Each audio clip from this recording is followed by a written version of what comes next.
Welcome to the conversations nobody's having. You're about to hear a lecture that serves two purposes. First is a summary of Class 108, Rider Position. This lecture is also the introduction to Class 107, Throughness. Here's the RT podcast, the conversations nobody's having. Will you consider this idea? Will you consider that you are contact? Your horse is contact. We, our position, our seat, is contact. We are contact. Riding is contact. That's what riding is. We have examined the rider's position from head to heel.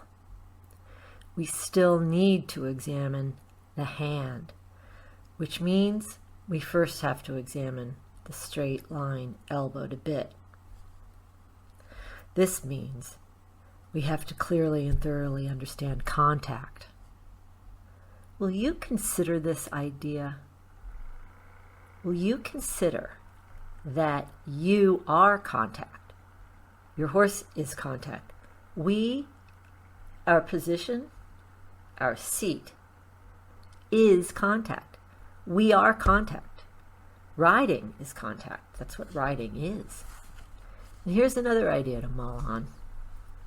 There's no such thing as good hands without a good seat.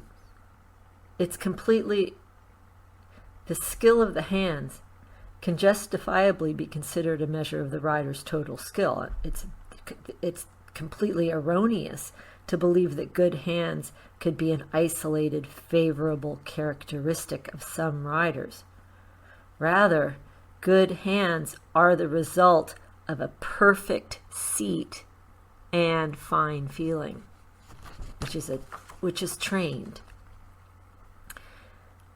We often hear the statement that somebody is not a particularly good rider but has very good hands, or vice versa, that he's a very good rider but has just one fault, heavy hands. This is an obvious contradiction because whoever has really good hands on a horse is a master of the art of riding.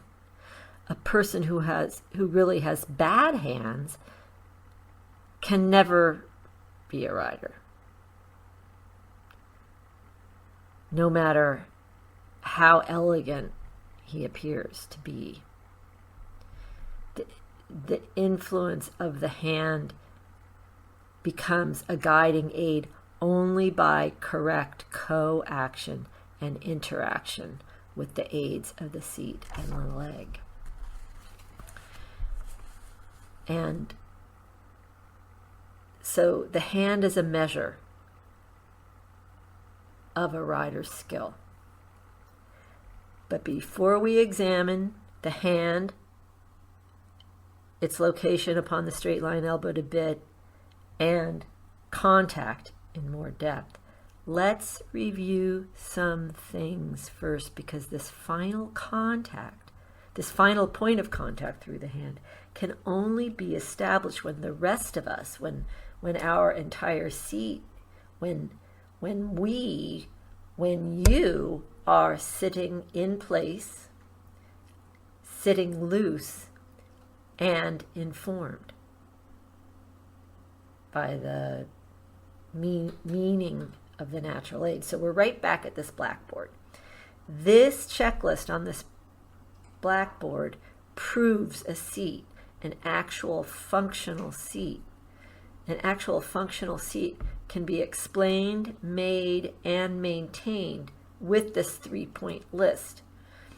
We must use all 3 of these items on the blackboard, not 1 out of 3, not 2 out of 3. 3 out of 3. Or else there's a risk of gigantic mistakes and counterfeit seating, counterfeit seat, counterfeit riding, counterfeit training. We need to be able to identify this and see it, because the majority of the horse world is a mosh pit shopping mall of misunderstandings and knockoffs. It's like, this is catastrophic for the horses. So a really good hand, many of you have never seen one. All right. Now, this is a good time to introduce the Secret Service parable. We really need to be able to know the real thing. Then anything that is not the real thing will stick out like a sore thumb, or a thumb that's not on top. So here is a 5-minute podcast that spells out the Secret Service parable. I hope you enjoy it. Insert Secret Service parable here.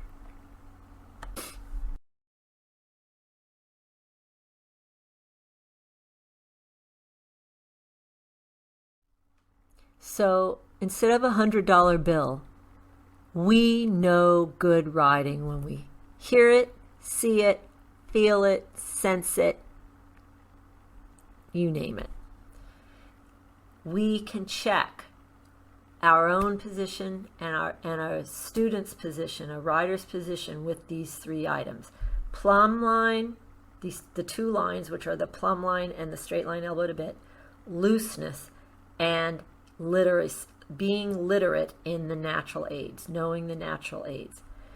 We need these 3 items, all 3, not 2 out of 3, because it's possible to be plumb and loose but be illiterate. That's why we use all 3. We see plenty of plumb riders who are compressing, mashing nightmares. They aren't loose, they're just plumb. So we must have all 3 of these features present in order before we can say a rider sits well or is a good rider.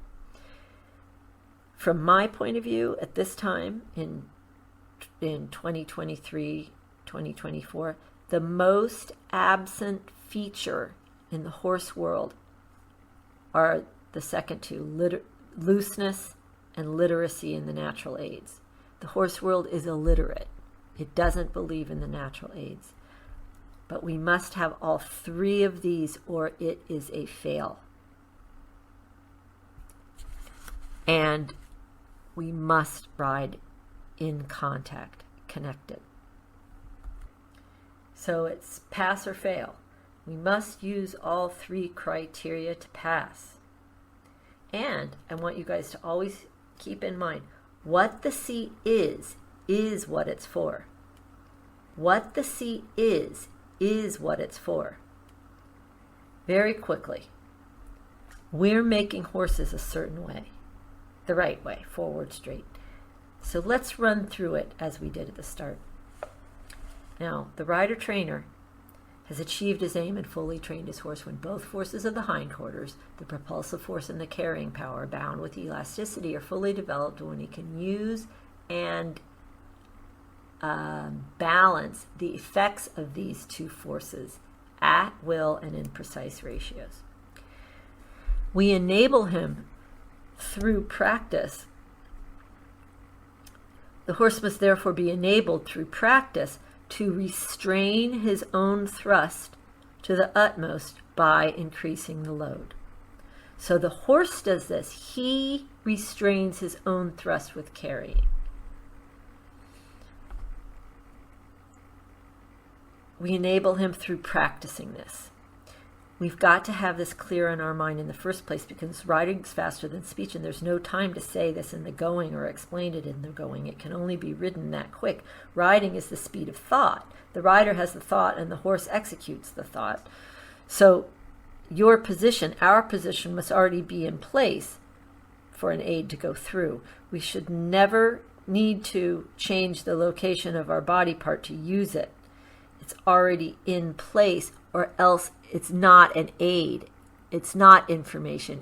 It's interference, or maybe even quasi-influence, but it's not an aid. It's not the language of riding. The seat is for the delivery of aids, which are information. The aids are the language of riding. So the well-trained horse, or the horse that we're making, follows our decisions, but he governs his own momentum by carrying, and this happens lickety-split. But first we have to explain and practice it, like sounding out words when we're little kids learning to read. Then it develops into speed reading, and then finally when the horse is dirsch and really through permeable, it's more like telepathy. And that's not too far off what's actually going on, because riding is a language. We teach language and ideas to the horse, a language of sensations, the equitation language. Here's its summary. All riding boils down to 4 events: go, turn, stop, and carry on.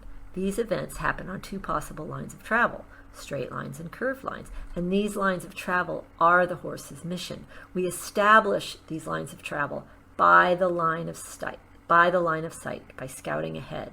When we say a horse is straight, it means he's got his feet tracking these lines that we've already cited. He's tracking these lines, right hind to right front and left hind to left front, and his spine is perfect over this line. That's defining a horse as straight. And when we say a horse is forward, it means he's decided to advance the load, to carry the load, himself plus me, upon that line that I saw. These 2 things, straight and forward, are known as the 2 golden rules of riding. We fail if they're not happening. We fail if they aren't happening. Okay, back to the summary. To arrange the horse's body straight upon these lines, he's got to have a displaceable forehand. So to ride well, we've got to have a full understanding of the operations of the hindquarters and the operations of the front of the horse, the displaceable forehand. These 2 ends are wed through the back. A through horse traveling straight on curved lines and straight lines has 3 gaits: walk, trot, and canter or gallop. If he's not in one of these 3 gaits, the horse is at halt, and halt is defined by immobility plus readiness to move. Those 2 features. When this is all becoming clear, next we can position the horse 2 other ways relative to the line of travel: with his forehand to the inside of the line of travel, or with his hindquarters to the inside of the line of travel. This is shoulders in and travers, also known as haunches in. That's it. How do we do all this? By the 4 natural aids, which are our means for communicating our thoughts and ideas to the horse so he can do them. The 4 natural aids are our means of communication with the horse for informing, shaping, displacing, and adjusting. The aids are the voice, the weight of the seat, the leg, and the hand. Most people, even some of you, don't really believe in these 4 natural aids. You think they're more like guessing or sort of just vague guidelines, but they're not. They're uniform and fairly universal and ought to be clear and precise, because when they're clear and precise, they can be fast. They need to be clear, not incoherent. And they're not just a good guess. We spell things out. These aids are delivered. These aids, which are the voice, the weight of the seat, the leg, and the hand, are delivered by a rider whose position is plumb, laterally symmetrical, laterally matched, right to left match, and loose. Okay, so with this review, we can see where we are in the big scheme of things. This is all we need to achieve. It's easy when we make it this simple. Is it pretty clear now how we use these 3 criteria to check ourselves, to check our seat? We've got to do this because riding, we can't be winging it. Riding isn't personal. We conform to what riding is. And what riding is you, your seat. Your seat is your riding. You are the contact. You're your own contact. Really, you are contact, and so is he. You are your riding. You are your seat, and what the seat is what it is for. And what it is for, the correct seat, what it's for, is the basic prerequisite for the delivery of all aids. The rider's seat, the body, is actually the delivery system for all information to the horse. And when the rider's seat, the body, isn't communicating information to the horse, when there's nothing to say, it does nothing. It just sits there soft. A rider's seat does not interfere with the way of going. It enhances the horse's ability by being ballast and by being a balm. Your seat, you are a balm. You should be a balm. A balm that solves tension and a balm that liberates the stuck. You must be both. And this means you must be loose. Looseness, or Losgelassenheit, gives us rapidity, options, mass, resilience, and conductivity, i.e. contact. Contact is riding. Man and horse become permeable to each other. You are contact. Are you? Are you balm? To be the balm for every horse we sit on, our body must be arranged in the correct location relative to the horse's anatomy and relative to the line of gravity of the planet. This means the parts of your body must be and remain in specific locations against or upon the horse, in contact with the horse. Our body must remain attached in contact with the horse. Steinbrecht himself asked this: each of you who truly wants to earn the title of rider, we must let each of our limbs find its own resting point and thus steadiness by letting it hang under its own weight and put no force or stiffness in the overall posture.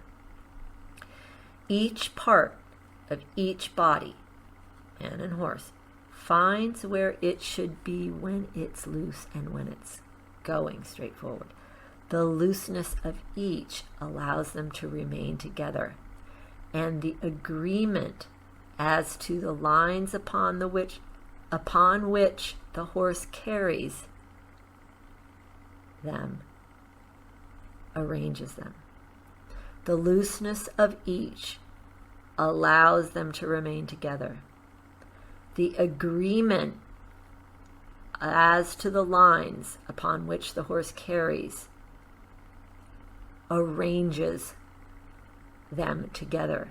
The agreement of where you're both going arranges the bodies. The man makes the decisions and the horse carries out the decisions. Think and do.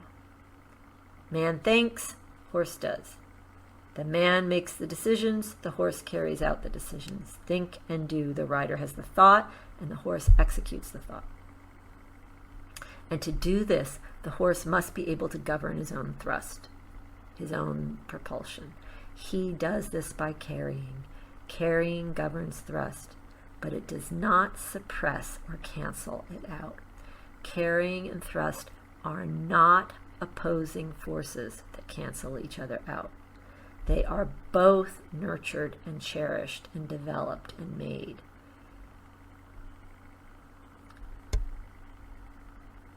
And because they are what take you and your horse to the place you're going. And you are going somewhere. Okay, will you think about this somewhere in regard to the straight line elbow to bit and your hand? Wherever we're going, the target, somewhere.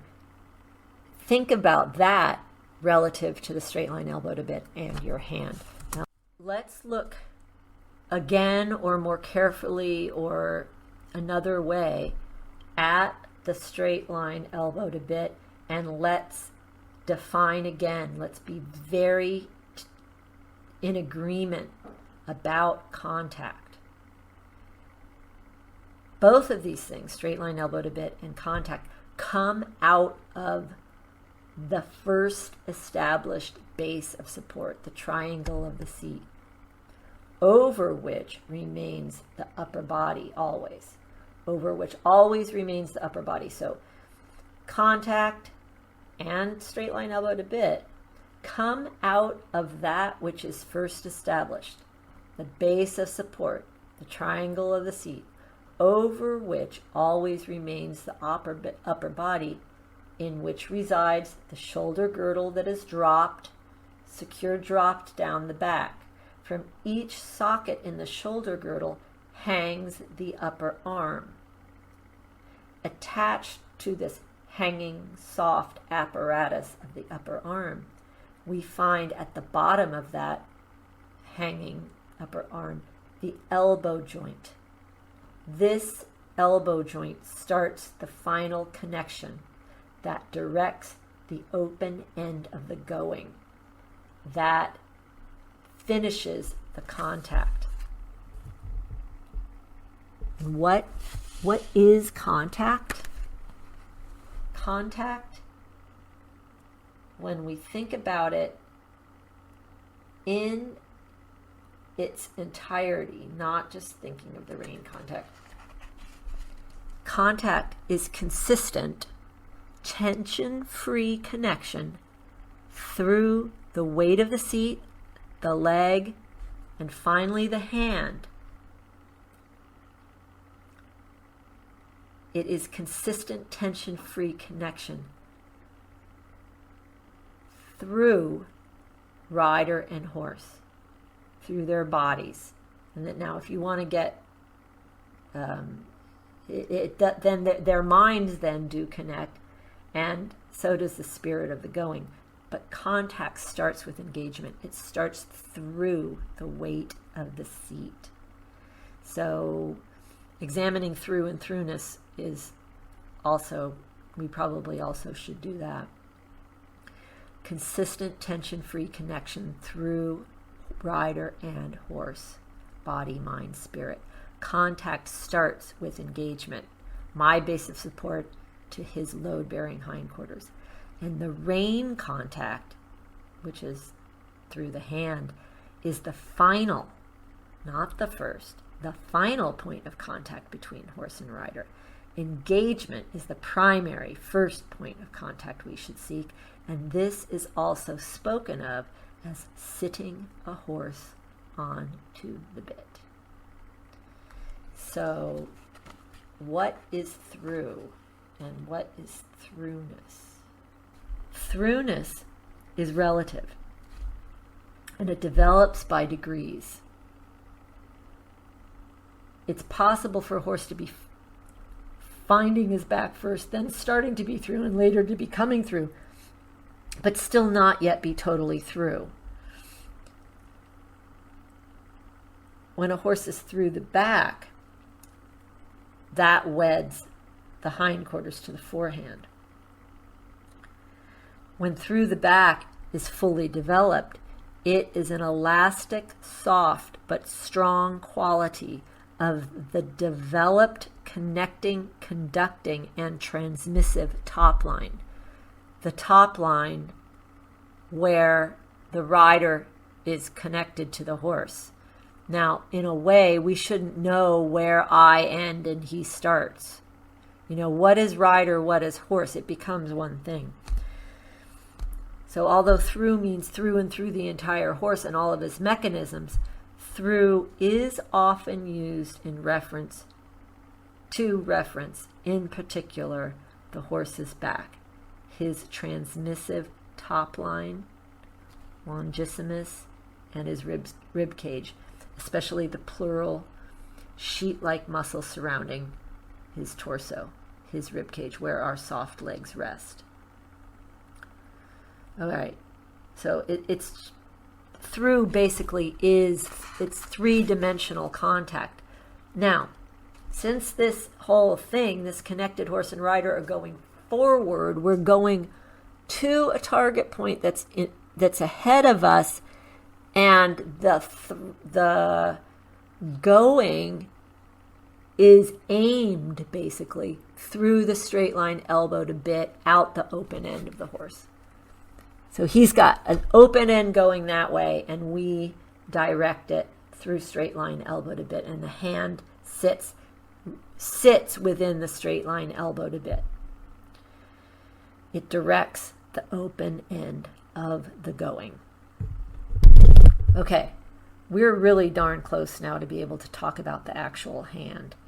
But first, I want you to go back and re-watch the entire lecture on the shoulders. Then we're going to have a quiz on that. And then we will exactly talk about the formation of the fist, the hollow fist that exists within the straight line elbow to bit, that is located within the straight line elbow to bit. And in the context of the hollow fist and what it should do, because what it does is what it should, because what it is what it should do, we will go through the most simple rein actions again and Phyllis a tiny bit, because Phyllis teaches the hand. How the bit works is how the hand works. All right. This is kind of a mouthful. Thank you for listening to the RT Podcast.